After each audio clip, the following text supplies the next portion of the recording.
আসসালামু আলাইকুম রহমতুল্লাহ। সম্মানিত ফেসবুক বন্ধুগণ, আজকে আমি আপনাদের সামনে অত্যন্ত গুরুত্বপূর্ণ একটা ভিডিও ক্লিপ নিয়ে হাজির হয়েছি। তো আপনারা ভিডিওটি আগে দেখবেন, এরপরে ইনশাল্লাহ ভিডিও শেষে আমি আপনাদের সামনে কিছু কথা বলবো, আপনারা আমার পাশে থাকবেন। আল্লাহর নবী বলেন, আমি তো আপনার কাছ থেকে পারমিশন নিয়ে কালিমার দাওয়াত শুরু করি নাই,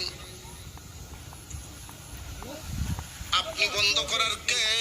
চাচা, প্রশ্ন কি করবেন সেইটা করেন। কালিমার দাওয়াত চলতেছে, আমারে বানাইছেন যিনি, আসমান জমিনের মালিক যিনি, কালিমার মালিক তিনি, হুকুম দিছেন তিনি, উনার আদেশ পালন করি। সবাই ভিডিওটি একটু শেয়ার করবেন দিনের সাথে। কথা কয় না। তিন প্রশ্ন করা শুরু করলো মুহাম্মদ। এক নাম্বার প্রশ্ন, তামাম পৃথিবীর জমিন ভ্রমণকারী মানুষ পাওয়া যায় না, আমরা এখানে যারা আছি সকলেই যে ঢাকা গেছে এমন কোন কথা? সারা বাংলাদেশের 8 বিভাগ কয়জনে সফর করছে এরকম মানুষ আরো কম। ও মুহাম্মদ, একজন মানুষ আল্লাহ বানাইছিলেন, এই মানুষটাই একটা দুইটা তিনটা 10টা দেশ না, তামাম দুনিয়া ভ্রমণ করে। উত্তর যদি দিয়া দাও তোমার সাথে আর কোনো ঝামেলা নাই, তুমি তোমার দাওয়াত দিবা, কবুল করবো কয় না। এক কল না ফাটবার। আর যদি উত্তর দিতে পারো না, মক্কায় কালিমা চলবে না। আল্লাহর নবী বলেন, আমি তো আপনার কাছ থেকে পারমিশন নিয়ে কালিমার দাওয়াত শুরু করি নাই। সবাই ভিডিওটি একটু শেয়ার করবেন যাতে সবাই জানতে পারে, আপনি বন্ধ করার কে? আর বিশেষ করে আপনার মতামত কমেন্ট বক্সে লিখে কি জানাবেন। করবেন সেইটা করেন। কালিমার দাওয়াত চলতেছে, আমারে বানাইছেন যিনি, আসমান জমিনের মালিক যিনি, কালিমার মালিক তিনি, হুকুম দিছেন তিনি, উনার আদেশ পালন করি।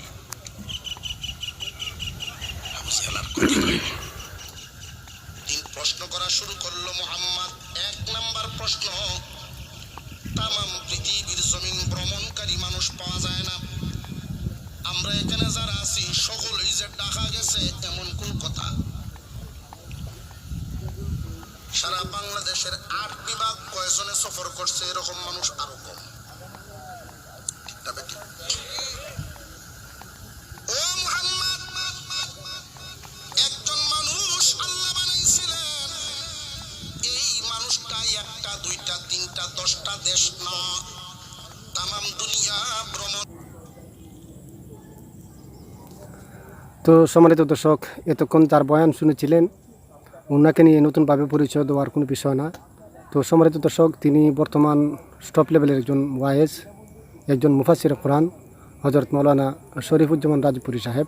তো ওনার পবিত্র জবান থেকে আপনারা শুনেছেন যে বিশ্বনবী সাল্লাল্লাহু আলাইহি ওয়াসাল্লামের জামানায় বিশ্বনবীজিকে যে বেশি সবচাইতে বেশি কষ্ট দিত, নবীজির একজন আপন মানুষ, নবীজির আপন চাচা দুষ্ট আবু জেহেল, সেই আবু জেহেল নবীজিকে সব সময় নবীজিকে কষ্ট দেওয়ার চেষ্টা করত। তো একদিন বিশ্বনবী সাল্লাল্লাহু আলাইহি সাল্লামকে, তো নবীজিকে আটকানোর জন্য, নবীজির মান সম্মান ক্ষুণ্ণ করার জন্য, তো আবু জেহেল নবীজিকে 3টা প্রশ্ন করেছিল। সেই 3টা প্রশ্ন আপনাদের সামনে চমৎকারভাবে আল্লামা শরীফুজ্জামান রাজপুরী সাহেব আপনাদের সামনে পেশ করেছেন। তো সম্মানিত দর্শক, ওনাকে নিয়ে আর নতুন করে কিছু বলা আমার নাই।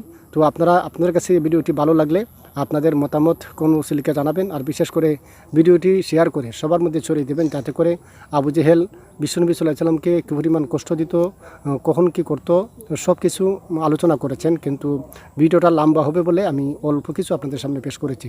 তো বিশেষ করে আপনারা সবাই ভিডিওটি শেয়ার করবেন আর সবার মধ্যে ছড়িয়ে দেওয়ার চেষ্টা করবেন।